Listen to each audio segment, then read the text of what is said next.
What's up, guys? Today we're going to be talking about 6 players I'll be letting my league mates draft in this year's fantasy drafts, and you should too. There's certain players that are just off my draft board this year, and that's for a variety of reasons. Whether it's for their spot in the depth chart, lack of volume, a bad offensive environment, there are a ton of reasons I can knock a guy down a bunch of spots on my rankings. So I'll take you guys through the top 6 players I'll be glad to let my league mates draft this year in 2025 fantasy football. First up, we have a guy I've been down on this whole offseason. That's Breece Hall, running back for the New York Jets. Fantasy Pros has his ADP as the RB14 this year, and I'm just not at all in on that. Last year, he never received more than 18 carries in the game, and for a guy ranked inside the top 15 at the running back position, that's not what you love to see in terms of rushing volume. And you may say, well, a lot of his production comes as a receiver. He had several games with less than 4 total targets last season. Again, the volume just doesn't appear to be there for Breece Hall, and especially with this new coaching staff in place, we don't know what his role may be. But if you already couldn't rely on him for a ton of rushing production, the receiving volume now comes into question as well,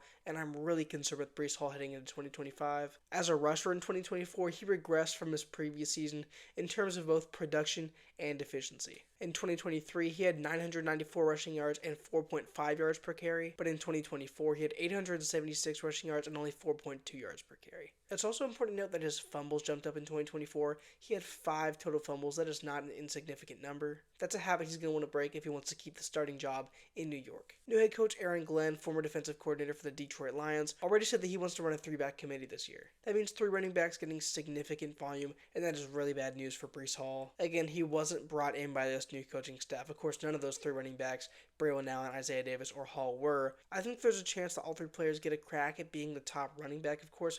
I think they're all going to be involved, and Breece Hall will certainly get the first opportunity. But just the fact that Aaron Glenn was so open about talking about this 3-back committee system means I'm really worried about these other 2 running backs eating away at Breece's volume, which in the rushing game was already very limited. Braylon Allen and Isaiah Davis are very good running backs, and the time is coming soon to pay Breece Hall, so they may want to give these other younger guys a chance to prove they can win the starting job before making a long-term investment financially to Hall. And one more new wrinkle stands in the way of Breece Hall getting significant rushing volume. That's quarterback Justin Fields. Fields signed with the Jets on a 2-year, $40 million contract this offseason in free agency. And the former Steelers and Bears quarterback has averaged a whopping 8.4 rushing attempts per game over the course of his career. If that continues in New York, which I'm absolutely sure it will, Breece Hall's rushing volume could go even more down the drain. I mean, let's go back over to review. That's limited volume already, a 3-back committee system, and now a rushing quarterback. For a guy going in the 3rd or 4th round a lot of the time, I'm just not willing to pay the kind of price tag for a player that I'm not sure is going to get a ton of rushing attempts or targets. Moving on to our second player, we have Mike Evans, wide receiver for the Tampa Bay Buccaneers. Look, Mike Evans has been a star wide receiver for over a decade for the Buccaneers. There's no question his talent is awesome. However, he is 31 years old, and the talent around him has never been better at the receiver position. Obviously, Chris Godwin is going to return from that dislocated ankle he suffered early in the 2024 season. It's easy to forget how much of a tear he was on in fantasy next to Mike Evans. I mean, Godwin had 50 receptions, 576 receiving yards, and 5 touchdowns in only 7 games before that injury. He was shut down for the season afterwards, but certainly made his mark in a connection with Baker Mayfield.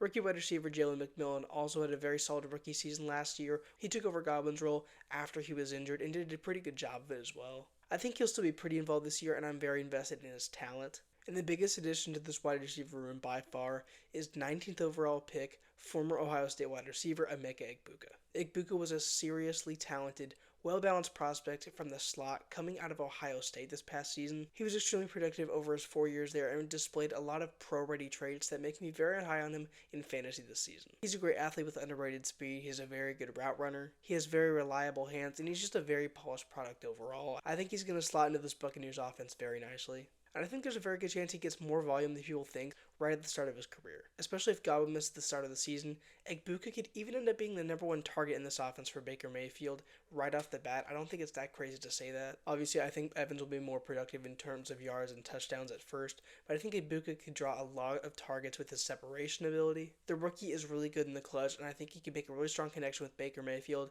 and word out of camp is that he's getting a ton of targets that way already. And going back to Mike Evans, he had the second lowest target mark of his career with 110 in 2024. Evans' ADP is in the early 4th round after he regressed from the 2023 season to 2024 in terms of targets, receptions, yards, and touchdowns. I'm just not willing to spend that kind of draft capital on him. If you are, that's great, but I would gladly target another receiver and then take Emeka Egbuka or Chris Godwin way later in the draft. Moving on to our third player, we have Texans running back Joe Mixon, being drafted as the running back 19 right now. It's undeniable that he has increased competition for carries this season. The Texans added Nick Chubb through free agency and Woody Marks to the NFL draft in the 4th round. Joe Mixon definitely had a solid season last year with over 1,000 yards and 11 rushing touchdowns in his first year in Houston, although there are a couple concerns statistically that I am worried about. After week 13, he only posted one game of over 50 rushing yards for the rest of the season, and in his first season with the team received the least amount of receiving volume he's ever had since 2020. He's also 29 years old, so the injury risk is just increasing year by year, and we saw that in training camp this season.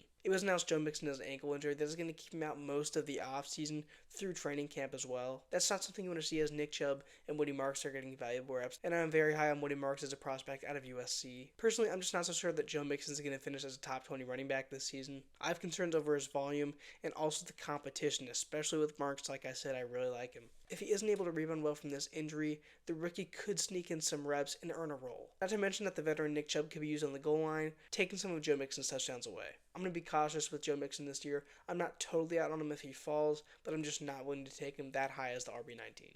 The 4th player on this list is Courtland Sutton, wide receiver for the Denver Broncos. He's being drafted as the consensus wide receiver 23 this season. Although that price tag isn't bad, there are a couple reasons I'm worried about it. His value is definitely being inflated because of that 4-year, $92 million extension he signed on Monday. And while yes, it's nice to see a long-term investment, there are other targets in this offense that I think are going to earn a bigger role. Maybe not bigger than Sutton, but enough to take a bit of his volume away. A player like that is Evan Ingram. I could see him siphoning a ton of targets away from Courtland Sutton and the rest of this offense. During his last healthy season in 2023, the former Jaguars tight end averaged 8.4 targets per game.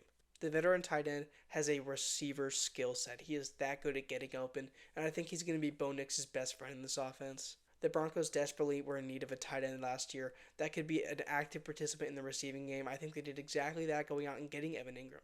I think that addition limits Sutton's ceiling in terms of the volume he can receive. There's a real world in which Evan Ingram becomes the top target in this offense overall, regardless of position. Not to mention that Courtland Sutton could face some serious touchdown regression this season. Over the past 2 years, he scored 18 receiving touchdowns, which is an awesome number. But it's easy to forget that over the first 5 seasons of his career, he posted 14 receiving touchdowns total. That's a very inconsistent number, and while Bo Nix is probably the best quarterback he's had in his Broncos tenure, I'm just not convinced that Evan Ingram won't be taking a ton of his receiving volume. And Courtland Sutton being drafted in the 5th round is just way too steep of a price tag in my opinion. I won't be drafting him. Next up, we have Jaylen Warren, running back for the Pittsburgh Steelers, being drafted as the running back 32. The number one reason I won't be drafting Jaylen Warren is because there's a bunch of running backs around him I think that have higher ceilings in fantasy this year. And when you're going with those late round flyer picks, you want to grab guys that could be huge explosions of value off your bench. And guys like Cam Scatabo, Jordan Mason, Tajay Spears, Bashal Tootin, and Tank Bigsby all have way higher ceilings than Jaylen Warren this year. And they're all being drafted directly around him or behind him even. And like I said, Warren's ceiling is very, very low. He had the chance to take the job from Najee Harris over the past couple years. And as a reminder, Najee wasn't that impressive, but the Steelers never gave him the starting nod regardless. Pittsburgh drafted Caleb Johnson of Iowa, a rookie running back in the 3rd round, a player I was very high on as a prospect coming in this year's draft. And the position of Johnson is way better than Warren. I mean, this guy's a rookie coming in on a very cheap contract with a lot to prove. The Steelers are in win now mode and they want to maximize his value while he's still on that cheap rookie contract. I mean, they did invest a day 2 pick into him, so they probably expect at least some value right off the bat. And as a prospect, I think Caleb Johnson has a really high floor. He has great vision, patience, and decisiveness behind the offensive line. He's a very physical running back. I think he's really useful on the goal line, and he has surprising acceleration for his size. And most importantly, he comes in with a blank slate. Jaylen Warren has been the RB2 for several years now. And going back to Jaylen Warren, he had only 5 games with 10 plus carries in 2024. And of course his PPR value as a receiver, which he's been involved in the receiving game for a number of years now, gives him a solid floor.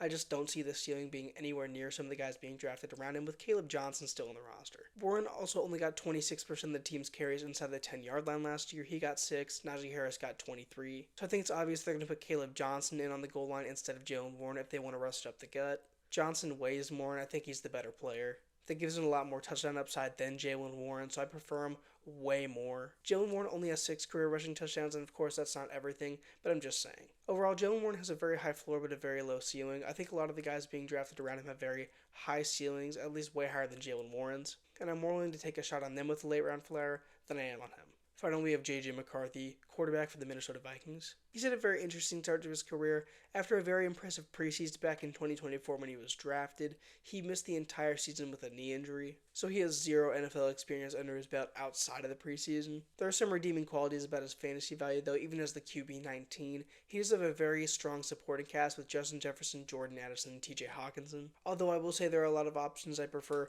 being drafted around him or behind him, with Tua Tagovailoa, Matthew Stafford, Bryce Young, Michael Penix Jr. When looking for a backup quarterback, I'm willing to pay it for a guy like Drake May over a guy like J.J. McCarthy. May's being drafted directly before him, but I think he has a way higher ceiling as a player and could definitely be way better than J.J. McCarthy this season, especially because he's already had a year under his belt of experience. Overall, I'm just out of McCarthy this year just because he is pretty much a rookie and being drafted like a true second-year player. Yes, the situation around him is very good, but I think there's going to be a learning curve for him starting off. That's all I got for you guys. Hope you enjoyed the video. Don't forget to like and subscribe and let me know what you thought of the video in the comments below.